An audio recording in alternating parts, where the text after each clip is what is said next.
You've spent months planning, designing, and saving. You've found the perfect plot of land, and the one-trip container for your dream home is ready to be delivered. The excitement is real. But then comes the meeting you didn't prepare for, the one with the local building inspector.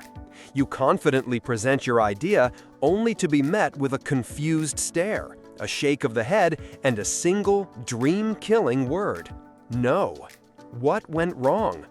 The truth is, most container home projects don't fail because of bad construction. They die long before a single cut is made, killed by a wall of red tape and unspoken rules that most people never see coming. Here is the first and most critical secret that no one tells you. When you walk into your local planning department, the worst thing you can say is, "I want to build a container home." To a building official who thinks in rigid categories, that term screams temporary, untested, weird. It doesn't fit into their pre-approved boxes. The smart move is to change your language. You're not building a container home. You're proposing a modular dwelling built with prefabricated steel structural components. You're using Corten steel modules as your building blocks. This isn't deception, it's translation. By speaking the language of the construction industry, you shift the conversation from a DIY experiment to a serious architectural project. And that single change in vocabulary can be the difference between a quick rejection and an open-minded discussion. The next secret lies in understanding the rulebooks that govern construction.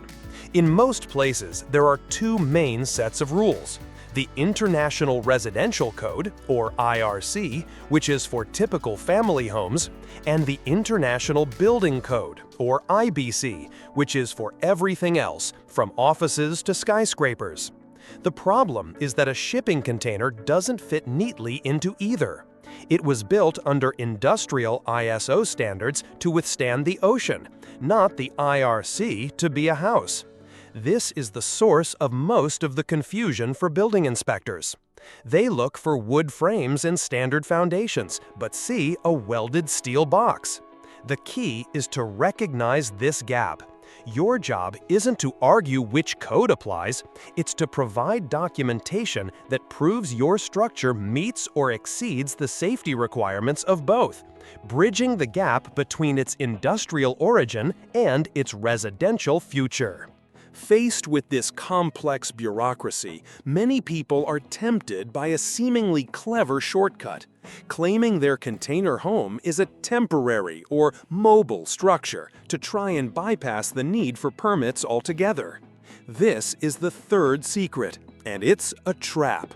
While it might seem like a way to avoid red tape, classifying your home as temporary often puts you in violation of zoning laws, which typically restrict how long a temporary structure can remain on a property. Paradoxically, the easiest path to legal approval is to do the opposite: commit to permanence. By building your container on a proper, permanent foundation, you are sending a clear signal to the planning department. You are declaring that this is not a trailer or a temporary shed. It is a real, permanent building constructed to last, and therefore worthy of being evaluated under the established building codes. To get your project approved, you have to understand the inspector's biggest fear, and it's a secret that explains almost all of their hesitation. It's called the black box problem. When an inspector looks at a traditional wood frame house, they can see every stud, every nail, every joint. They can verify the quality of the work. But a shipping container arrives as a sealed, finished product. How can they possibly sign off on the structural safety of a box when they have no idea about the quality of the steel, the integrity of the welds, or its history? They are being asked to approve a mystery. This is why simply showing up with a plan is not enough. You have to come with proof. You need to provide a stamped structural engineering report from a licensed professional. This report is the key that unlocks the black box. giving the inspector the third-party verification and legal coverage they need to confidently say yes. So, how do you turn the inspector's fear into confidence? You don't show up to your first meeting with a hopeful idea. You show up with what I call the peace of mind package. This is a professional binder that gives the planning department every answer before they even have to ask the questions. It should contain 3 key things. First, professional architectural drawings that clearly show floor plans, elevations, and how the container will be modified. Second, the golden ticket, the structural engineering report, stamped and signed by a licensed engineer in your state. And third, material specifications, detailing everything from your insulation method to your window installation. By presenting this complete package, you're not asking them for permission anymore. You are demonstrating with professional documentation that your project is already safe, well-planned, and compliant. In the end, getting a container home approved isn't about finding a secret loophole or winning an argument.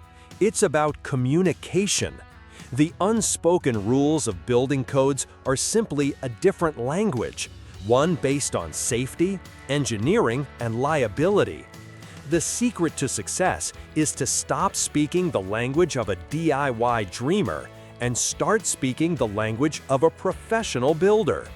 By using the right terminology, respecting the established codes, and providing the professional documentation they require, you are not just building a house. You are building a bridge of trust with the very people whose job it is to ensure that everything built in their community is safe. Speak their language, and you'll find the path to approval is much smoother than you ever imagined. We hope this guide to the unspoken rules of permits and building codes has given you the confidence to navigate the world of bureaucracy. If you've learned something that could save your project, let us know with a like, and be sure to subscribe to Container Curious. We've covered the costs, the engineering, and the legal hurdles. But what about inspiration? Have you ever wondered what the most incredible, jaw-dropping container home designs in the world look like? Let us know in the comments if you're ready to see the amazing possibilities next.